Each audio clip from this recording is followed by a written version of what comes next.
नमस्कार दोस्तों। आज मैं आपको स्वास्थ्य के बारे में बहुत ही महत्वपूर्ण जानकारी बताऊंगा जो कि हमें स्वस्थ रहने के लिए बहुत उपयोगी ज़रूरी होती हैं। जैसा कि हम सभी जानते हैं कि स्वास्थ्य ही संपूर्ण सुखों का आधार है और जब हम स्वस्थ रहते हैं तभी हम सभी भौतिक सुखों का लाभ ले पाते हैं। तो हमारे जो महर्षि सुश्रुत रहे हैं, आयुर्वेद के बहुत बड़े ज्ञाता, उन्होंने कहा है कि हमारे शरीर में 3 दोष होते हैं: वात, पित्त और कफ। जो बात होता है वो कमर के नीचे का भाग होता है और जो पित्त होता है कमर और धड़ के बीच का भाग होता है यानी पेट का। और कफ होता है वो हमारा गले के ऊपर का भाग कहलाता है। तो ये तीनों ही दोष हमारे शरीर में होते हैं और समय, मौसम, जलवायु के हिसाब से कम ज़्यादा होते रहते हैं।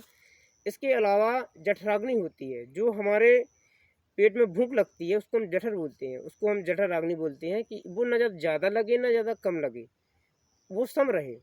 इसके अलावा हमारे शरीर को धारण करने वाली 7 धातुएं होती हैं जिनको हम सप्त धातुएं कहते हैं। और जैसे उनके नाम है रक्त हो गया, रस हो गया, मांस हो गया, मेद हो गया, अस्थि हो गया, मज्जा हो गया, वीर हो गया।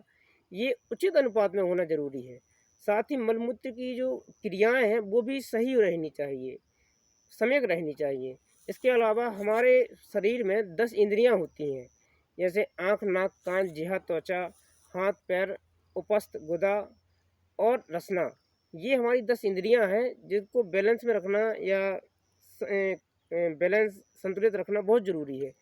इसके अलावा हमारा मन और हमारी आत्मा ये प्रसन्न होने चाहिए। हमें कोई भी ऐसा विचार हमारे दिमाग में ना गूंजे जो हमें मानसिक रूप से डिस्टर्ब कर दे, नहीं तो ये इंद्रियां ऑटोमेटिक डिस्टर्ब हो जाती हैं या फिर अनियंत्रित हो जाती हैं, अनबैलेंस हो जाती हैं, असंतुलित हो जाती हैं। और इसी क्रम में ये तो हो गई हमारी जो आंतरिक चीज़ें हैं। और अब कुछ ऐसी चीज़ें भी होती हैं, 6 ऐसी चीज़ें हैं जो हमें बाहर से अपने आप को कंट्रोल करनी पड़ती हैं या फिर हमें धारण करनी पड़ती हैं। जैसे आहार, निद्रा, ब्रह्मचर्य, व्यायाम, स्नान, ध्यान। तो आहार में कहा गया है कि जैसा अन्न हम खाएंगे वैसा हमारा मन होगा। तो मैं यही कहूँगा कि आप सर्वाहारी हैं, मांसाहारी हैं, शाकाहारी हैं, लेकिन आप एक संयमित खाना खाएं, किसी भी खाना की अति ना करें। और जहाँ तक हो सके तो आप शाकाहारी खाना खाएं, क्योंकि भारत जैसे इतनी अच्छी जलवायु है, यहाँ पे शाकाहार में ही वो सही पोषक तत्व, वो सभी मिनरल्स, विटामिन मिलते हैं जो आप मांसाहार से ले सकते हैं। और फिर आपकी अपनी रुचि है, अगर आप मांसाहारी, सर्वाहारी हैं तो उपवास करें, क्योंकि आपका पेट का बैलेंस बना रहे और अच्छा डाइजेस्ट हो। तो हफ्ते में 15 दिन में आप उपवास कर सकते हैं। आहार के बाद हम लेते हैं निद्रा को। तो हमें सोने के लिए 6 घंटे चाहिए पर्याप्त, जो एक स्वस्थ व्यक्ति है, वो वयस्क व्यक्ति है। और इसके अलावा जो हमारा जो छोटे बच्चे हैं या जो बूढ़े हैं उनको 8 घंटे की नींद लेना चाहिए। अब इसके बाद हम चर्चा करते हैं ब्रह्मचार्य की। तो ब्रह्मचार्य में कहा गया है कि मन को ईश्वर और परोपकार में लगाना ही ब्रह्मचार्य है और अपनी इंद्रियों को मानसिक और शारीरिक रूप से कंट्रोल करना ही भगवान के प्रति लगाना ब्रह्मचर्य में आता है। तो ब्रह्मचर्य का ही पालन हमें करना पड़ता है सुखी जीवन जीने के लिए। इसके अलावा व्यायाम भी होता है। व्यायाम में टहलना होता है और दौड़ना होता है, तैरना होता है, घर के काम काज करने पड़ते हैं, जिससे बॉडी का हल्का मूवमेंट होता रहे, हमारा खाना अच्छे से पचता रहे। व्यायाम के बाद हो गया हमारा 5वां है स्नान।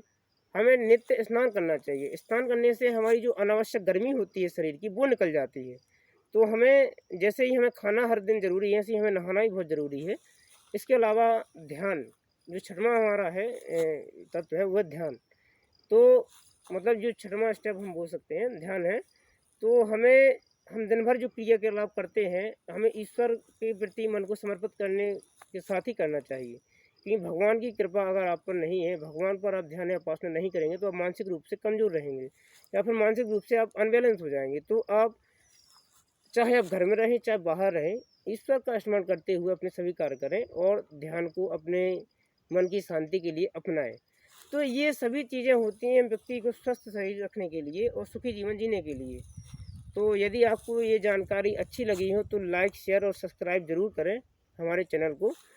और आगे भी हम वीडियो बनाते रहेंगे। जितनी भी हमने ये चीज़ें बताई हैं, चाहे ये दोष हो, चाहे ये इंद्रियां हों, चाहे ये हमने ये 6 चीज़ें जो बताई हैं, आहार, निद्रा, ब्रह्मचार्य, व्यायाम, ध्यान, स्नान, ध्यान, हम सभी पर वीडियो बनाते रहेंगे और आप सभी को बताते रहेंगे।